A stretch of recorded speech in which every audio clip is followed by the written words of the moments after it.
آج کی اس مختصر سی ویڈیو میں صبر پر بات ہوگی۔ صبر کرنے والوں کو اللہ تعالیٰ بھی پسند کرتا ہے، یعنی صابر لوگ اللہ تعالیٰ کے پسندیدہ لوگ ہوتے ہیں۔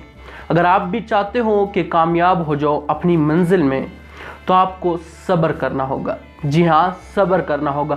صبر ہر اس چیز کے خلاف جو کہ تجھے پرسکون نہیں ہونے دے رہا۔ صبر ہر اس لمحے کے لیے جس کی تجھے سخت سے سخت ضرورت ہے۔ صبر ہر اس جماعت دینے والی سردی کے خلاف جس میں تم آج کام کر رہے ہو۔ صبر ہر اس جلا دینے والی گرمی کے خلاف جس میں تم آج کام کر رہے ہو۔ صبر ہر اس درد کے خلاف جو کہ صرف آج ہیں اور ہمیشہ کی دردوں سے تجھے نجات دلائے گا۔ آپ نے صبر کرنی ہوگی، صبر کے ساتھ سخت سے سخت محنت کرنی ہوگی، تب ممکن ہے کہ آپ بھی اپنی زندگی میں وہ پال ہو جو آپ کی ضرورت ہے، جسے آپ چاہتے ہو۔ آپ کو صبر کرنا پڑے گا، آپ کو صبر کرنا پڑے گا، آپ کو اپنے آپ کو چار دیواری کے اندر کچھ سالوں کے لیے قید کرنا پڑے گا، تبھی ممکن ہے کہ آپ اپنی زندگی کے مقاصد کو پالو، تبھی ممکن ہے کہ آپ اپنی زندگی سے خوشیاں حاصل کرو۔ آپ کو کرنا کیا ہے کہ صبر، صرف اور صرف صبر۔ ہر اس چیز کے لیے جو تجھے چاہیے، ہر اس مقام کے لیے جو تجھے پانا ہے، صبر کرنا ہوگا۔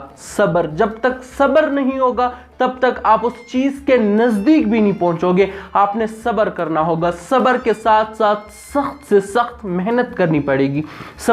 صرف صبر سے کام نہیں چلنے والا دوست، آپ نے صبر کے ساتھ ساتھ سخت سے سخت محنت کرنی ہوگی۔ جس طرح میں نے کہا کہ سخت محنت جماعت دینے والی سردی میں، سخت سے سخت محنت جلا دینے والی گرمی میں، تبھی ممکن ہے کہ آپ کو اس صبر کا صلہ مل سکے۔ آپ نے دوست تب تک صبر کرنا ہے، تب تک صبر کرنا ہے کہ جب تک آپ اپنے گولز کو اچیو نہ کر لو، تب تک صبر اور محنت کا دامن پکڑتے رہنا ہے جب تک آپ اپنے گولز تک نہ پہنچ سکو۔